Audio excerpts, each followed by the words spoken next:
তাহাজ্জুদের নামাজ পড়তে যখন উঠছি, ওইটা দেখি আমার গোরস্থানের মধ্যে 3-4টা কবরের মধ্যে আগুনের আলো দেখা যায়। হুজুর আমি কি করব? ওযু করলাম, তাহাজ্জুদের নামাজ পড়লাম, কারো কাছে কিচ্ছু বলি নাই।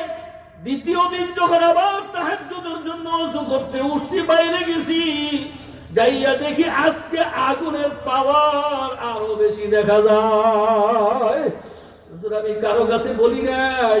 কয়েকদিন আমার অবস্থায় চলতেছে, সারাদিন চলে গেছে, কি দেখলাম রে কি দেখলাম। তৃতীয় দিন যখন আবার আমি ওযু করার জন্য তাহাজ্জুদের সময় উঠছি, হুজুর আজকে আমি তাকাইয়া দেখি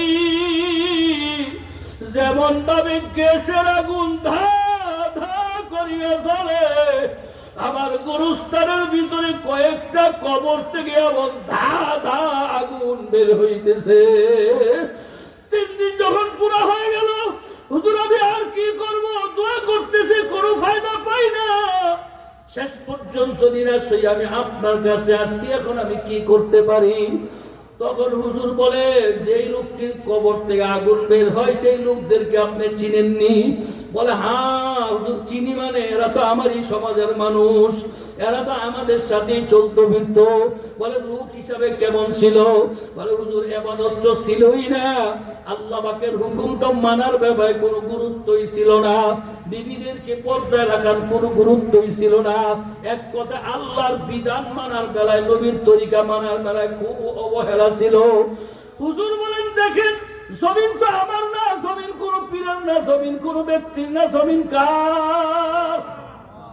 আজকে কোন মানুষে শুনলো? জোরে কোন জমিন কার? আরো জোরে আওয়াজ দিয়া বলে জমিন কার? হুজুর বলেন জমিন তো আমার না, জমিন তো দুনিয়ার কারো না, জমিন হইল আল্লাহর। আর এই বান্দাদেরকেও বানাইছেন আল্লাহ। আল্লাহ তারে মার পেটে খাওয়াইছে, আল্লাহ জমিনে আসার পরে খাওয়াইছে, কত মাখলুক রে কান্দায় কান্দায় খাওয়াইছে। এত সব কিছু যে আল্লাহ তাকে করলো, আজকে সে আল্লাহ পাকের নাফরমানি করবে। আল্লাহ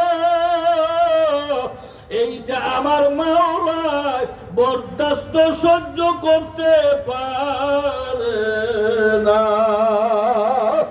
এ যুবক ভাইরা, এ মুরব্বী বাবা, আমার পর্দার আড়ালের মা বোনেরা, বাবারে আমি আজকের মাহফিলে আমি তোমাদেরকে এই জিনিসটা বুঝাইতে চাইছিলাম। বাবারে তোমার তরফের পাওয়ার বাড়াও,